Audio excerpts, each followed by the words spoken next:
Hello friends, எல்லாருக்கும் வணக்கம். என்னுடைய ரீசெண்ட் வீடியோஸில் வந்து இந்த ஆர்ஆர்பி பிஓ ஒரு ஆர்ஆர்பி கிளரிக்கல் அதை பேஸ் பண்ணி நிறைய வீடியோஸ் வந்து நான் வந்து போட்டுட்ருக்கேன்.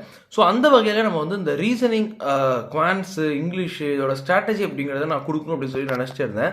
ஸோ அப்புறம் தான் எனக்கு வந்து தோணுச்சு, இதை விட முக்கியமான ஒரு விஷயம் என்ன அப்படின்னா, நம்ம ஒரு பிகினராக நம்ம பண்ணக்கூடிய தவறுகள் அப்படிங்கிறதுல நிறைய அந்த தவறுகள் நம்ம வந்து பண்ணுவோம். எப்படி அப்படின்னா, இப்போ என்ன எடுத்துக்கிட்டிங்கன்னா நிறைய தவறுகள் நான் வந்து பண்ணியிருக்கேன். எப்படின்னா, ஒவ்வொரு செக்ஷனுக்கும் இம்பார்ட்டன்ஸ் கொடுக்காம ஒரு செக்ஷனை ஓரம் கட்டுறது, இந்த மாதிரிலாம் பண்ணிட்டு இருப்போம். நான் ஏற்கனவே சொல்லியிருப்பேன், அவங்க எக்ஸாம் கொஷின் பேப்பர் செட் பண்ணும்போது எப்படி செட் பண்ணுவாங்க அப்படின்னா, எல்லா செக்ஷன்ஸ்லையும் உங்களுக்கு ஒரு நல்ல ஒரு ஹேண்ட் இருக்கணும். அதாவது டீசெண்டாக எல்லா செக்ஷனையுமே உங்களுக்கு அட்டன் பண்ண தெரிஞ்சிருக்கணும். இப்போ மேக்ஸ்னால் ஓரளவுக்கு அப்படியே மேலாப்பில் போடுற மாதிரிலாம் இல்லாமல் நல்ல டீசெண்டாக உங்களுக்கு போடுற மாதிரி தான் அவங்க வந்து வச்சு கொஷின் பேப்பர் செட் பண்ணியிருப்பாங்க. எஸ்பெஷலி மெயின்ஸ், ப்ரிலிம்ஸ் கூட வந்து ஓகே, நம்ம வந்து ஓகே ஓரளவுக்கு வந்து ஏமாற்றி உள்ளே போகிற அளவுக்கு தான் அப்போ இருந்துச்சு 2019. எனக்கு தெரிஞ்சிருக்கு இப்போ வரைக்கும் கூட சேஞ்சஸ் பெருசாக இருக்குமாங்கிறது எனக்கு வந்து தெரியல.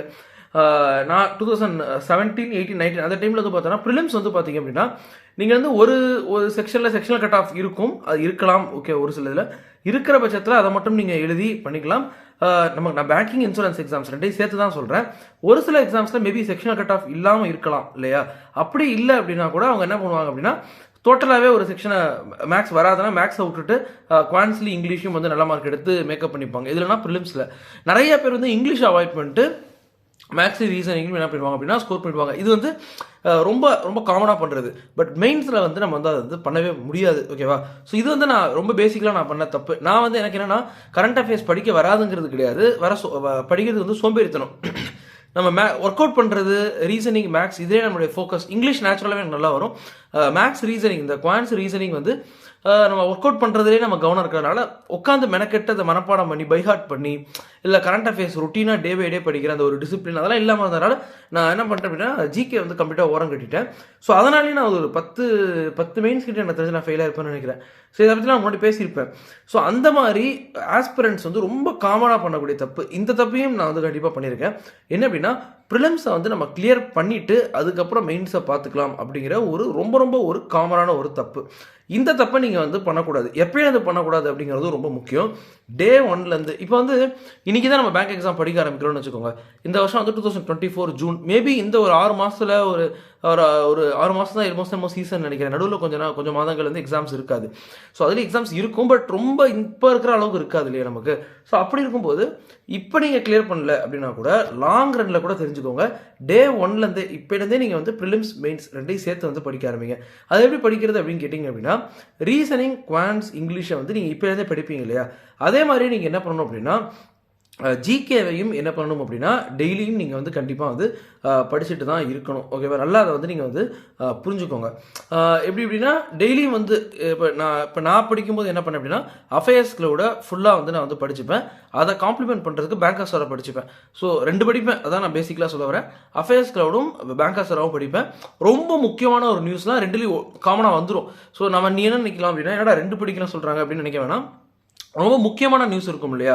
இப்போ ரீசெண்டாக ஏதோ ஒன்று பார்த்தேன், ஒரு உமன் எம்பி இந்த மாதிரி சம்திங், இந்த மாதிரி ரொம்ப ரேரான நியூஸ் வரும். இப்போ ரயில்வேஸ் ஏதாவது பண்ணியிருந்திருப்பாங்க, ஏதாவது ஒரு ஸ்டேட் பேங்க் ஏதாவது லான்ச் பண்ணியிருப்பாங்க. இதெல்லாம் வந்து பேங்கிங், இப்போ ஸ்டேட் பேங்க் லான்ச் பண்ணுறாங்கன்னா பேங்கிங் நியூஸ் அப்படின்னு சொல்லி 2லேயுமே ஏறத்தாழ வந்து வந்துடும். ஸோ அப்போ நம்ம என்ன பண்ணணும் அப்படின்னா, இதில் வந்து ஃபோக்கஸ்டாக இருக்கணும். அப்போ நம்ம என்ன பண்ணணும் அப்படின்னா, 2 வகையான கரண்ட் அஃபேர்ஸ் இருக்குது. பேங்கிங் அவேர்னஸ் பேஸ் பண்ண நியூஸ் இருக்குது, எஸ்பிஐ, ஐசிஐசிஐ, ஹெச்டிஎஃப்சி இருக்குது. இன்னொன்று மொத்தமாகவே இந்தியா ஃபுல்லாக இருக்கக்கூடிய நியூஸ், அதில் வந்து நேஷனல் நியூஸ், இன்டர்நேஷனல் நியூஸ் எல்லாமே இருக்கும். ஸோ எல்லாமே படிக்கிறதுங்கிறது வந்து எனக்கு தெரிஞ்சது பெஸ்ட்டு. ஸோ நான் அப்படி தான் பண்ணிட்டு இருந்தேன். 17, 18, 19 வந்து எல்லாமே நாங்கள் வந்து படிப்போம். National, international news, days, banking and finance. ஏன்னா நமக்கு வந்து சிலபஸில் வந்து special reference to banking and ஃபினான்ஸும் கொடுத்துருப்பாங்க. பட் நிறைய தடவை ஓவராலாக எல்லாம் தான் வந்து கேட்பாங்க. பேங்கிங் அண்ட் ஃபினான்ஸ் மட்டும் கேட்குறதுங்கிறது வந்து ரொம்ப ரொம்ப ரேரு. ஓவராலாக எல்லாமே தான் கேட்பாங்க. டேஸ் வந்து கேட்பாங்க. இன்றைக்கி ஏதோ ஒரு நாள் நினைக்கிறேன். ஸோ அது மாதிரி டேஸ் வந்து பேஸ் பண்ணி நிறையா வந்து கேட்பாங்க. இதுக்கு என்ன வழி அப்படின்னு கேட்டிங்கன்னா, ரெகுலராக படித்து அதுக்கு நோட்ஸ் எடுத்து படிக்கிறது மட்டும்தான் இதுக்கு வழி. சரி, இது வந்து ஒரு பக்கம் போட்டோம். அப்போ நம்ம prelims and mains integrated approach எடுத்துக்கிறது அப்படிங்கிறது ரொம்ப ரொம்ப ரொம்ப ரொம்ப ஒரு முக்கியமான ஒரு அப்ரோச். இன்ஃபேக்டாக சொல்லணும் அப்படின்னா, பெரிய கிளியர் பண்ணவங்க எல்லாருமே சொல்கிறதுக்கு தான். நான் வந்து யூபிஎஸ்சிலே நான் வந்து கவனிச்சிருக்கேன். யூபிஎஸ்சி நான் படிக்கும்போது வந்து பார்த்தோம்னா அஃப்கோர்ஸ் அதுக்கப்புறம் ட்ராப் பண்ணிட்டேன். பட் படிக்கும்போது கிளியர் பண்ணவங்க வந்து அந்த எக்ஸாமே அப்படி தான் சொல்லுவாங்க. ஸோ அப்போ எல்லா எக்ஸாம்ஸுமே என்ன அப்படின்னா, இந்த மாதிரி ப்ரிலிம்ஸ் மெயின்ஸை சேர்ந்த மாதிரி தான் வந்து இருக்குது. பட் நம்ம வந்து பேங்கிங் அப்படிங்கிறதுனால தான் நம்மளால கவனிக்க முடியுது. ரொம்ப ப்ரிலிம்ஸ் அண்ட் மெயின் சேர்ந்து இருக்கிற மாதிரி யூபிஎஸ்சி நான் படித்தங்கிறனால நான் சொல்கிறேன். மற்றபடி மற்ற எக்ஸாம்ஸை பற்றி கூட எனக்கு ஐடியா கிடையாது. பட் எஸ்பெஷலி இந்த பேங்கிங் வந்து டே ஒன்லேருந்தே நீங்கள் என்ன பண்ணணும் அப்படின்னா ப்ரிலிம்ஸ் அண்ட் மெயின் சேர்த்து தான் படிக்கணும். பட் என்ன ஒரு சிக்கல் அப்படின்னா ப்ரிலிம்ஸ் முடிச்சதுக்கப்புறம் 2 வாரம் இருக்குது, அதுல வந்து நம்ம வந்து பண்ணுவோம் அப்படின்னா அது வந்து ரொம்ப ரொம்ப தவறு. சரி, அப்போ ஜிகே தவிர வேற எப்படி நம்ம இம்ப்ரூவ் பண்ணிக்கிறது அப்படின்னு ஒரு கொஸ்டின் வந்து வருது இல்லையா? அதுவும் ரொம்ப சிம்பிள் தான். இப்போ நீங்கள் வந்து ப்ரிலிம்ஸ் இப்போ நீங்கள் வந்து டெய்லி படிக்கிறீங்க எப்படின்னா பேங்கிங் அவேர்னஸ், குவான்ஸ், ரீசனிங் இதெல்லாம் படிச்சுட்டே வருவீங்க. அப்போ குவான்ஸ் ரீசனிங்கை பொறுத்த வரைக்கும் எடுத்த உடனே பேசிக் லெவலில் தான் நீங்கள் வந்து ஆரம்பிப்பீங்க. கரெக்டாக தானே நான் சொல்கிறது? ஒரு ப்ராஃபிட் அண்ட் லாஸ் எடுக்கிறீங்க அப்படின்னா ஒரு பேசிக்காக ஒரு ஆர்எஸ் அகர்வால் புக்கில் நான் ஒர்க் அவுட் பண்ண மாதிரி நீங்கள் மேபி ஏதோ ஒரு இடத்துல ஒர்க் அவுட் பண்ணிப்பீங்க. இல்லை ஆர்எஸ் அகர்வாலே ஒர்க் அவுட் பண்ணுறீங்கன்னா கூட ஒரு 100 கொஸ்டின் 150 கொஸ்டின் என்ன பண்ணுவீங்க, ஒர்க் அவுட் பண்ணுவீங்க. அதுக்கப்புறம் நீங்கள் என்ன பண்ணுவீங்க அப்படின்னா பேசிக் லெவலில் உங்களுக்கு எல்லாமே வர ஆரம்பிச்சிடும். பேசிக் லெவலில் உங்களுக்கு தெரியாதது இருக்க போகிறது கிடையாது, எல்லாமே ஒரு பாயிண்ட்ல சேச்சுரேட் ஆயிரும். உடனே என்ன பண்ணணும் அப்படின்னா அட்வான்ஸ் லெவலில் நம்ம வந்து படிக்க வந்து ஆரம்பிச்சிடணும். ஸோ அதுதான் வந்து நீங்கள் மெயின்ஸுக்கு ப்ரிப்பேர் பண்ணுறதுக்கான ஒரு அடுத்த ஸ்டெப்பை நோக்கி போகிறீங்க அப்படின்னு வந்து அர்த்தம். ஓகேவா? ரைட், இதெல்லாம் ஒரு பக்கம் போட்டோம். அதுக்கப்புறம் நம்ம பண்ணக்கூடிய ஒரு முக்கியமான விஷயம்னா மார்க் டெஸ்ட் அப்படிங்கிறத நம்ம வந்து எடுத்துகிட்டு இருக்கணும். ஸோ இது எப்போ எடுக்கிறது அப்படின்னா ஒரு மார்க் டெஸ்ட் வந்து கண்டிப்பாக நீங்கள் இப்போ ப்ரிப்பேர் பண்ணும்போதே மெயின்ஸ் எடுக்கிறீங்க அப்படின்னா கண்டிப்பாக அதில் ரொம்ப போராக தான் மார்க் ஸ்கோர் பண்ணுவீங்க. பட் வந்து ஓரளவுக்கு நீங்கள் ப்ரிப்பேர் பண்ணிடுறீங்க. இப்போ வந்து எனக்கு வந்து ப்ரிலிம்ஸில் ஓரளவுக்கு நான் வந்து படிச்சுட்டேன், பேசிக்ஸ் நல்லா பண்ணிட்டேன் அப்படின்னா ஒரு பேசிக்ஸ் நீங்கள் வந்து ஒரு நாளைக்கு ஒரு 6 மணி நேரம் 7 மணி நேரம் ஒர்க் அவுட் பண்ணிங்கன்னா எனக்கு தெரிஞ்சு டெய்லியும் ஃபுல் டைமாக படிக்கிறீங்க அப்படின்னா ஒரு 2 மாதம் மேக்ஸிமம் பேசிக்ஸ் முடிச்சிடலாம். நான் சொல்கிறது ரொம்ப மேக்ஸிமம். குவான்ஸ், ரீசனிங் ரெண்டையுமே எனக்கு தெரிஞ்சது ஓரளவுக்கு வந்து முடிச்சிடலாம் 2 மாதத்தில். நான் சொல்கிறது இங்கிலீஷ் வந்து ஸ்லோவாக பில்டிங் தான். நான் அதை பற்றி அப்புறம் பேசுகிறேன் இங்கிலீஷை பற்றி. ஏன்னா அது கிராமர் அதெல்லாம் வருது, அதுவும் கிடையாது, ஒன்றா கிடையாது. அதை பற்றி தனியாக தான் பேச முடியும். அப்போ ஒரு 2 மாதத்துல பேசிக் முடிச்சதுக்கப்புறம் நம்ம அட்வான்ஸுக்கு போயிடணும். ஓகே, அட்வான்ஸ் எப்படி படிக்கிறது அப்படின்னா மார்க் டெஸ்ட்டில் இருக்கக்கூடிய கொஷின்ஸ் வந்து ஒர்க் அவுட் பண்ணணும். ஸோ இதெல்லாம் நான் சும்மா ஓவர்வியூவாக சொல்கிறேன், அடுத்த வீடியோஸில் டீட்டெயில்டாக சொல்கிறேன்.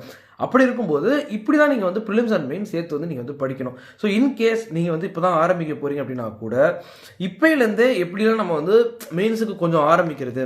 மெயின்ஸில் நம்ம ஜீரோவாக இருக்கக்கூடாது. ஏன்னா நீங்கள் உங்களை ஏமாற்றிக்க முடியாது இல்லையா, உங்கள் மனசை ஏமாற்றிக்க முடியவே முடியாது. அப்போ இப்போலேருந்தே நீங்கள் ஜிகே படிச்சிங்க அப்படின்னா உங்களுக்கு அந்த ஒரு கான்ஃபிடன்ஸ் வந்துடும்.